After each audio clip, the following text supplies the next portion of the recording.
Le titre de ce livre, Les paraboles de notre Seigneur Jésus-Christ. Nous entrons dans la 41e partie de ce livre. 41e partie de ce livre. Il est écrit par le bien-aimé frère Christian Brunt. Nous sommes toujours au chapitre 4, petit 7 et suite. Chapitre 4, petit 7 et suite. Les conducteurs religieux du peuple avaient-ils accepté cette personnalité extraordinaire, ce messager de Dieu? Non.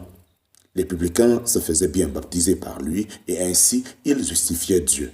C'est-à-dire, ils avouaient et témoignaient que les revendications de Dieu à leur égard étaient fondées. Mais les pharisiens et les scribes le refusaient délibérément. De cette manière, ils annulaient le propos de Dieu à leur égard. Alors le Seigneur Jésus montre à l'aide d'une petite image à quel point les hommes de cette génération, en parenthèse juive, étaient insensés. Et non seulement ils étaient insensés, mais il y avait derrière tout cela une profonde méchanceté. Chapitre 4, petit 7 sous 1. Chapitre 4, petit 7 sous 1. L'image. L'image. À qui donc comparerai-je les hommes de cette génération?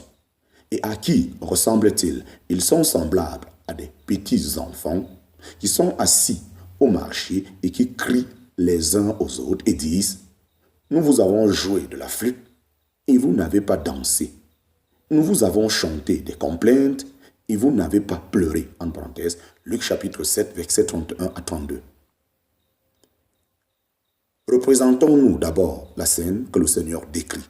En soi, elle est toute simple si nous laissons tout à la place où le Seigneur l'a mis. Il y a là des enfants sur la place du marché et ils jouent. La grande place du marché était naturellement parfaitement appropriée aux jeux d'enfants. Les jours où il n'y avait pas marché, le Seigneur voit devant lui deux groupes d'enfants. Cela ressort encore plus clairement du texte de Matthieu. Elle est semblable à de petits enfants assis dans les marchés et criant à leurs compagnons. En parenthèse, Matthieu chapitre 11, verset 16. L'un des groupes cherche à conduire et à influencer le jeu des autres à leur idée. Il voudrait d'abord jouer à tel jeu et ensuite à tel autre. Et si cela ne marche pas, ils s'en plaignent aux autres. Ils veulent d'abord jouer à la noce. Pour cela, ils imitent ce que font les adultes dans une telle occasion, et spécialement ce qu'ils aiment faire dans le cortège. Ainsi, ils sifflent ou jouent de la flûte sur des pipeaux qu'ils se sont faits eux-mêmes, ou bien ils reproduisent le son seulement avec leurs lèvres. Ils attendent alors que les autres enfants se mettent à danser et sauter. Mais ceux-ci refusent car ils n'ont pas envie de ce jeu. Il leur faut alors entendre la plainte. Nous vous avons joué de la flûte et vous n'avez pas dansé. Alors les premiers enfants disent en quelque sorte: si vous ne voulez pas jouer à ce jeu drôle, jouons à un autre jeu triste, à l'enterrement. Et ils se mettent à imiter de nouveau les adultes et commencent à faire tout des lamentations et des complaintes. En parenthèse, Matthieu chapitre 9, verset 23 montre que c'était effectivement l'usage en Israël. On faisait même venir des personnes spécialisées qui s'y connaissaient en lamentation et en chants de douleur. En parenthèse, Amos chapitre 5, verset 16. De telles pleureuses faisaient le tour des rues. En parenthèse, Ecclésiaste chapitre 12, verset 5. Mais les autres enfants ne veulent pas non plus jouer à ce jeu-là. Ils refusent de pleurer et de se frapper la poitrine en signe de deuil, car tel est le sens du terme complainte, utilisé par Matthieu chapitre 11, verset 17. Et de nouveau, on leur fait le reproche. Nous vous avons chanté les complaintes et vous ne vous êtes pas lamentés. Manifestement, l'un des groupes d'enfants prend un rôle de meneur dans les jeux et lance l'idée de ce qu'on doit jouer. Devant le refus des autres, il passe au jeu correspondant, mais complètement inverse. Et quand les autres ne se plient pas à leur volonté et ne veulent ni d'un jeu ni de l'autre, ils s'en plaignent tous fort auprès d'eux. Voilà dit, voilà dit, voilà dit à peu près le Seigneur, cette génération est justement semblable à ses enfants, en parenthèse, vois Matthieu chapitre 11, verset 16. Le Seigneur commence par une double question. À qui comparerai-je les hommes de cette génération et à qui ressemble-t-il? Cette double question souligne la gravité avec laquelle il établit la comparaison. C'est comme si, après avoir posé sa question, il avait observé un petit temps d'arrêt pour donner l'occasion à ses auditeurs de se faire une idée de la réponse à donner. Mais alors, il dit lui-même à qui il les compare aux enfants entêtés du premier groupe. Chapitre 4, petit 7 sous 2. Chapitre 4, petit 7 sous 2. L'application. Car Jean le baptiseur est venu, ne mangeant pas de pain et ne buvant pas de vin, et vous dites, il a un démon. Le Fils de l'homme est venu, mangeant et buvant, et vous dites, voici un mangeur et un buveur, un ami des publicains et des pécheurs. Et la sagesse a été justifiée par tous ses enfants, en parenthèse, Luc chapitre 7, versets 33 à 35. Par ces paroles, le Seigneur applique cette parabole aux Juifs d'un côté et à Jean le baptiseur et à lui-même de l'autre côté. Le cas au début du verset 33 a conduit bien des commentateurs à expliquer que les enfants jouant de la flûte ou chantant des complaintes symbolisent Jésus et Jean, en parenthèse, l'un mangeait et buvait et l'autre pas, et que les autres enfants qui ne les suivaient pas étaient une image du peuple désobéissant.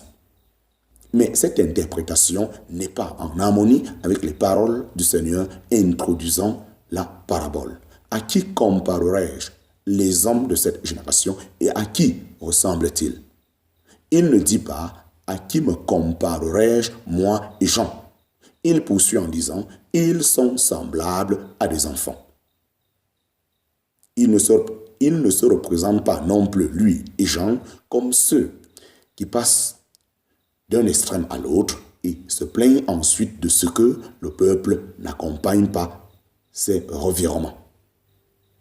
Il est aussi frappant de ce que, dans l'image, le son de la flûte est nommé en premier et les complète ensuite. Tandis que, dans l'application qu'en fait le Seigneur, il commence par parler de Jean le baptiseur, prêchant la repentance, et ensuite de lui-même.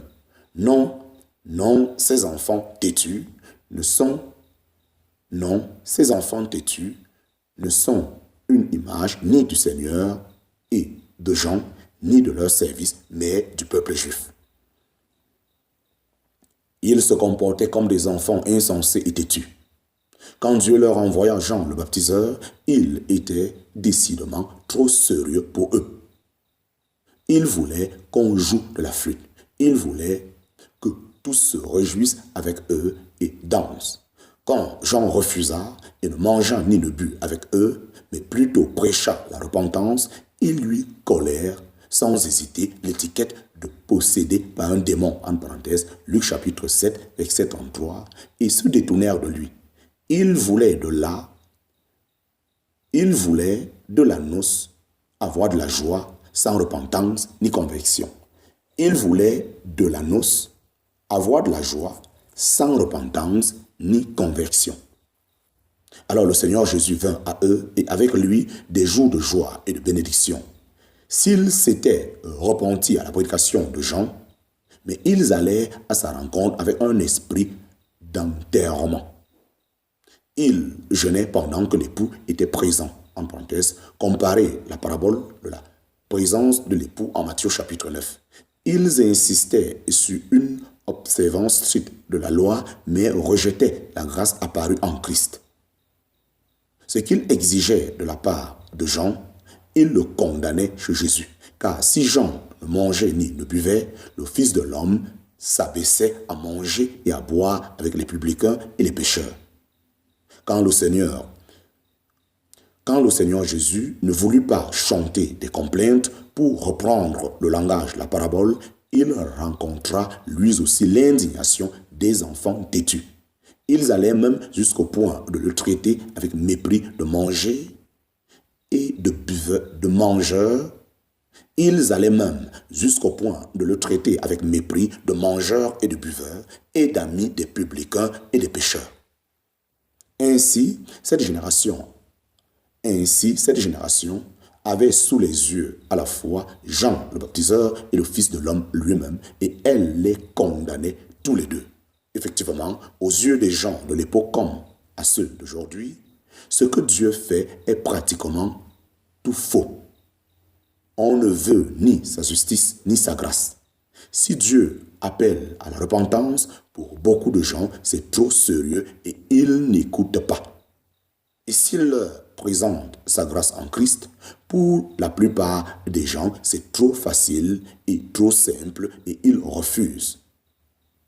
Derrière tout cela, il n'y a rien d'autre que le méchant cœur de l'homme qui est inimitié contre Dieu.